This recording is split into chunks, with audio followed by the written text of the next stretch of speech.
আজকে যে খবরটা জানা গেল সেটা হচ্ছে তারেক রহমান নভেম্বরের তৃতীয় সপ্তাহে যাবেন ওমরা করতে সৌদি আরবে, তারপর দেশে ফেরার সিদ্ধান্ত। বিষয়টা যদি এইভাবে চিন্তা করা যায় বা ভাবা যায় যে তিনি ওমরা করে লন্ডন থেকে যাবেন সৌদি আরবে ওমরা করতে, ওমরা করে তিনি সেখান থেকে চলে আসবেন দেশে, এইভাবে সম্ভবত এগোচ্ছে।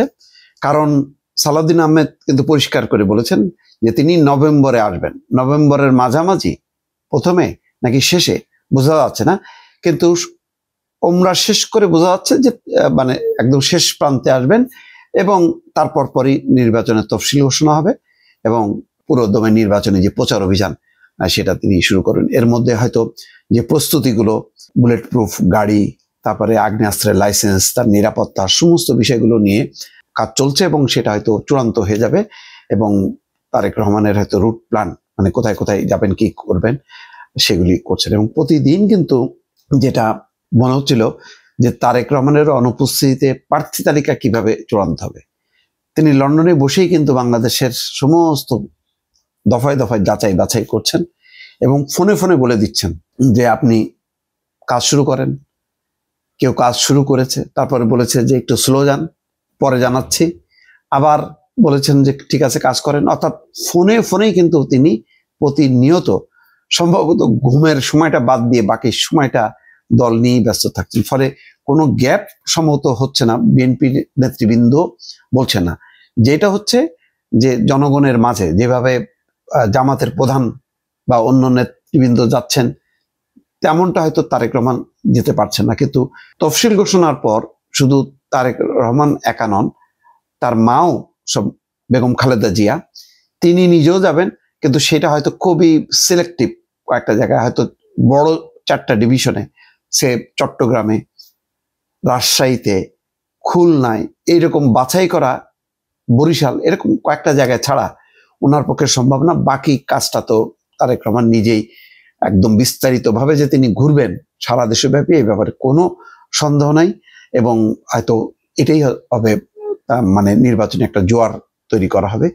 বাকি যেই কঠিন কাজগুলো তিনি এখন এই মুহূর্তে করছেন, বিশেষ করে আরপিওর যে সংশোধনীটা সরকার পাশ করলো, এতে একটা জটিলতা হলো এই যে এখন খুব চিন্তা করে জোটের প্রার্থীদেরকে দিতে হবে। যেমন একজন খুবই পরিচিত মুখ, আমি আর নাম বলি না, নাম বললে আবার মনে করবেন যে আমি কেন তারা আবার ডুবাইলাম, নাম আর বললাম না। খুব পরিচিত মুখ, সবাই চেনেন, তিনি একটা দলের প্রধান বা দ্বিতীয় প্রধান, ঢাকায় এবং বড় বড় লিয়াজতে তিনি অংশ নেন, কাজ করেন, সব ঠিক আছে, কিন্তু এলাকায় তো তার কোনো সংগঠন নাই, এলাকায় তো তার সাংগঠনিক তৎপরতা নেই। এই মানুষটাকে দরকার, কিন্তু কিভাবে নিয়ে আসবেন, এই জায়গাটাই এখন সবচেয়ে বড় চ্যালেঞ্জের মধ্যে পড়ছে। শুধু তারেক রহমান না, বিএনপি নিজেও, যে এটার ফয়সালা করতে কষ্ট হচ্ছে। আগে হয়তো ধানের শীষ প্রতীক নিয়ে 50টা আসন দেওয়াটা যত সহজ ছিল, এখন কিন্তু যদি সরকার সিদ্ধান্ত পরিবর্তন না করে, তাহলে কিন্তু সে তখন তাকে চিন্তা করতে হবে আমি 10টা ছাড়বো, 15টা না 20টা। যদি 20টা আসন দিই, এই 20টার মধ্যে আসলে কয়টা আমি ঘরে তুলতে পারবো। কারণ এটা হচ্ছে ক্ষমতার লড়াই। এই ব্যাপারে কোনো মানে দয়া দাক্ষিণ্য করা, প্রতিটা আসন, একটা আসনের জন্য মানে সরকার গঠন অনিশ্চিত হয়ে যেতে পারে। একটা আসন ধরেন 148টা 149টা পাইলেও আমি লাভ নেই, আরেকজন যদি 151টা পেয়ে যায়, সেই সরকার গঠন। ফলে প্রতিটা আসনের মূল্য আছে, সেইটাই এখন তারেক রহমানের জন্য বড় চ্যালেঞ্জ।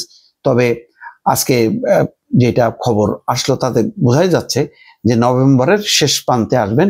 তৃতীয় সপ্তাহে তিনি যদি যান, তাহলে সেখানে 2 দিন 3 দিন 4 দিন ওমরা শেষ করে সেখান থেকে হয়তো তিনি চলে আসবেন, অথবা লন্ডন হয়েও চলে আসতে পারে। কিন্তু নভেম্বরের মধ্যে যে আসছেন, সেটা আজকে ফজলে এলাহি আকবর, যে খালেদা জিয়ার যে নিরাপত্তা উপদেষ্টা, তিনিও জানালেন।